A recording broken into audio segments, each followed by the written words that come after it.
Welcome to Big Picture Monday. My name is Cali Black here with all the context you need to totally rock this week's Come Follow Me readings. This week we are studying Mosiah chapters 29 through Alma chapter 4.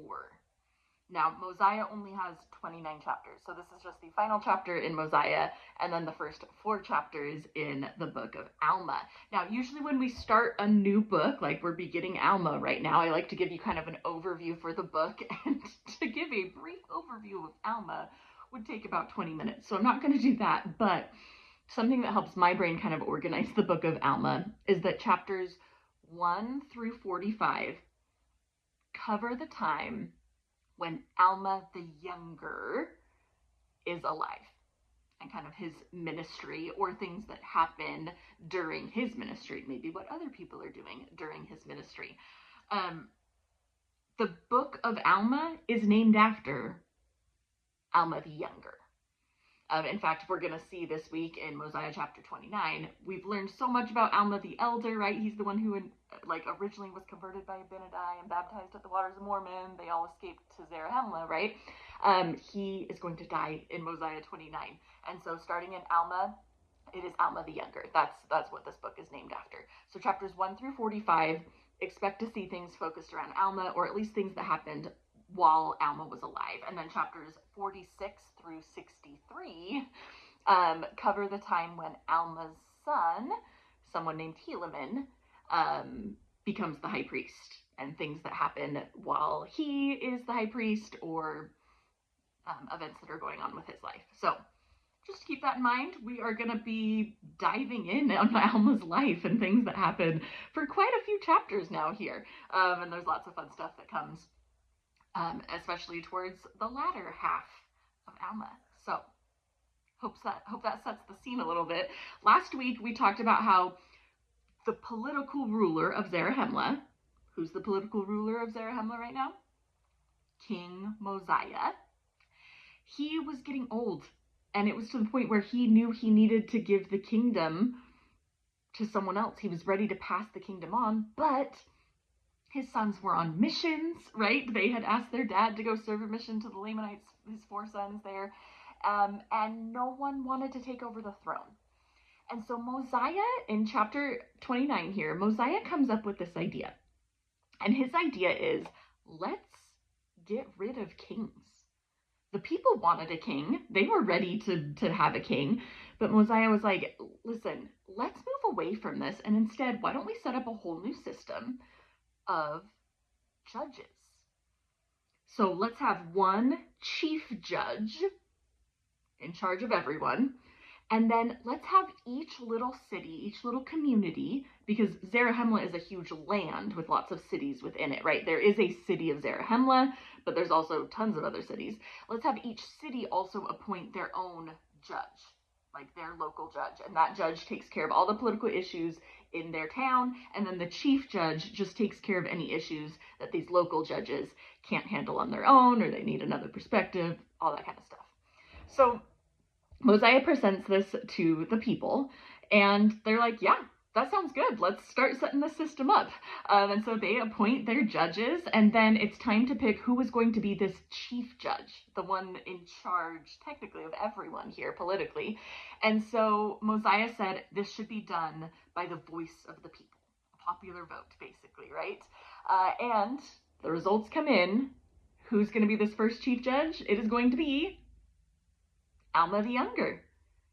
Alma the Younger, they pick him, and so he accepts this, and he becomes the first chief judge. Now, at around this same time, Alma's father, Alma the Elder, he has been the high priest, right? He has been establishing congregations all throughout the land of Zarahemla and baptizing people and instructing them and just traveling around and getting the church in order. And Alma the Elder realizes he's coming to the end of his life, and someone else needs to be the new high priest of the land. And he decides to choose as the next high priest of Zarahemla his son, Alma the Younger. So we now have Alma the Younger as both the political and the religious ruler of Zarahemla. And in fact, this is going to be the case for 8 years. 8 years. And at the end of this week's reading, we'll see what Alma does to end that. But for 8 years, he holds both of these titles, which is crazy to me. I don't know how you could handle that. I mean, I think I'm busy, but yeah. And then at the end of chapter 29, we learn Alma the Elder and King Mosiah both die. So we close the door on the book of Mosiah, and with that, ending that generation, those amazing men, Mosiah and Alma the Elder, and all that they did to establish this kingdom politically and religiously.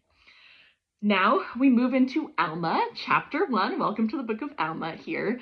There's an interesting timekeeping change, right? Up until this point, we know that when the narrator, author, whether that's Mormon or someone else who's writing it, they've talked about how many years it's been since Lehi first left Jerusalem. And in fact, at the end of Mosiah, chapter 29, it says that Mosiah died 509 years after Lehi and his family left Jerusalem, which they left in 600 BC. That would make it about 91 BC.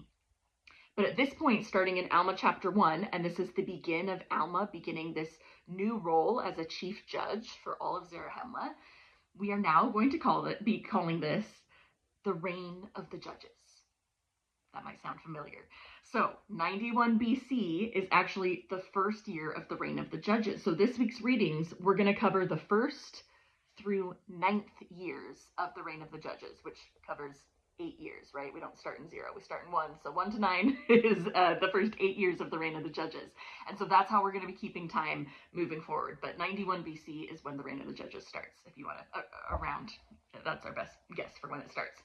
And here we go. Alma gets a big problem right off the bat because there is a man named Nehor. And you're going to want to remember Nehor. His story seems like it goes by pretty quickly, but his ideas do not go away quickly. So Nehor, he has this idea of, and it is called priestcraft, this idea that the priests, the people that are preaching, they should be chosen based off of how popular they are, and they should be paid money, and they should earn more money based off of how popular they are. And that's how the religious teaching should be set up. So Nehor starts telling this to everyone, and a lot of people kind of start to agree with him. And then Nehor has this run-in with Gideon. Do you remember Gideon? This is the strong man Gideon who almost killed King Noah and then had that run-in with the king of the Lamanites, and he was the one who had the idea to give the guards extra wine to escape with King Limhi, right? We love Gideon. He's just this like minor character who is amazing. Now, it's been a long time since all those events happened that I just talked about. Gideon is now an old man, and Nehor and Gideon have a confrontation, and Nehor kills Gideon.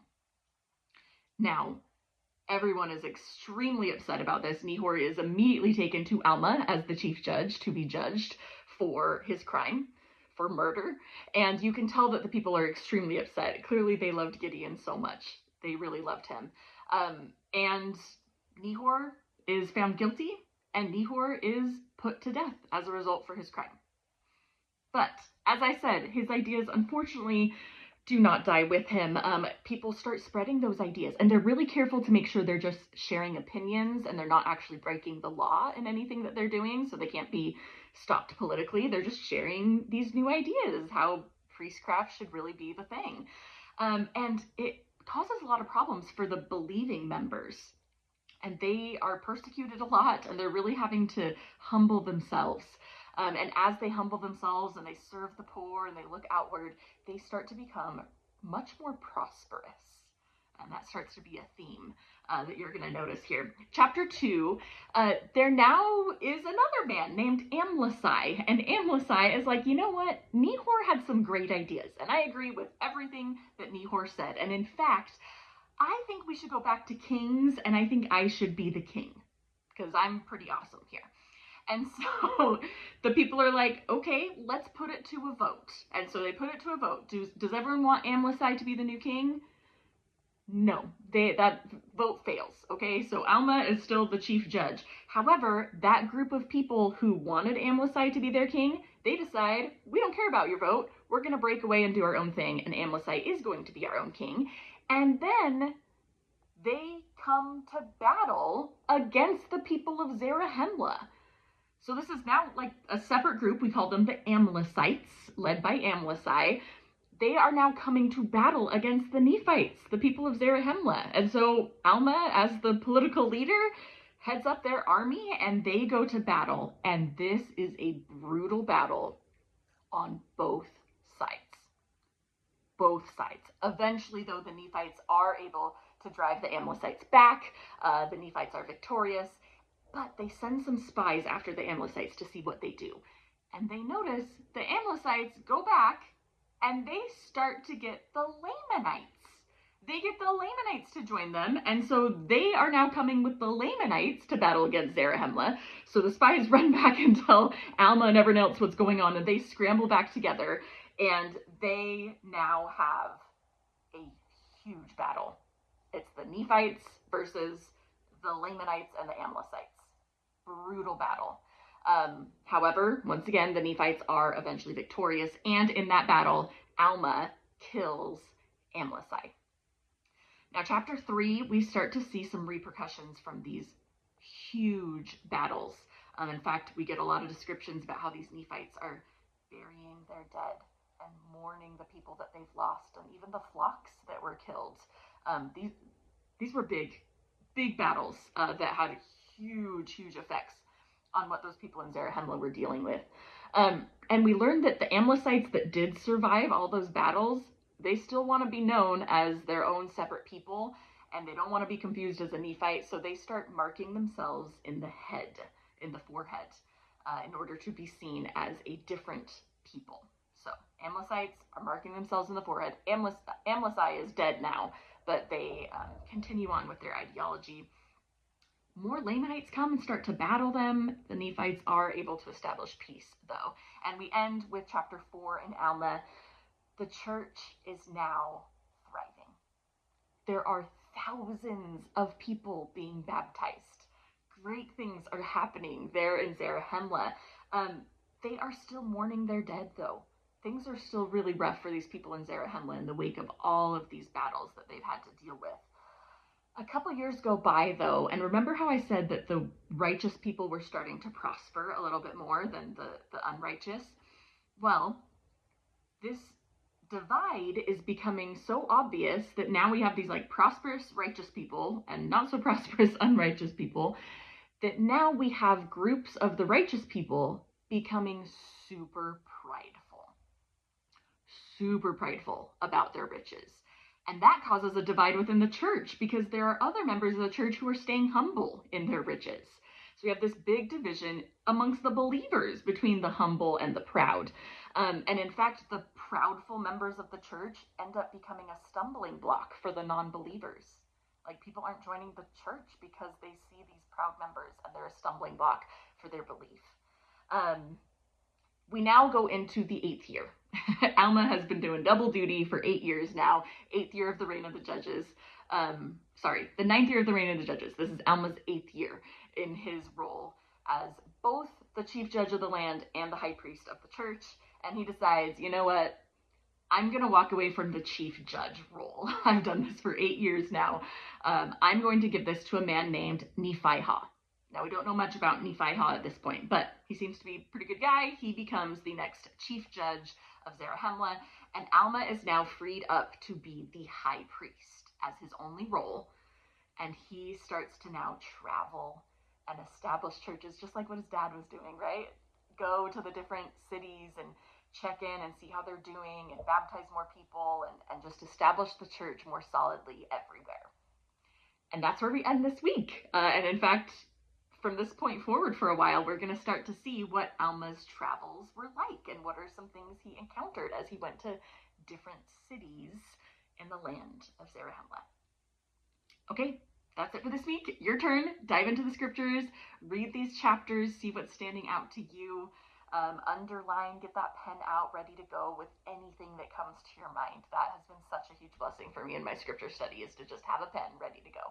I think for my personal focus question, that contrast of pride and humility, we know that's going to be a big theme in the Book of Mormon going forward, and I feel like it's being introduced right here. So thinking about how I can do better at being humble in everything that I do.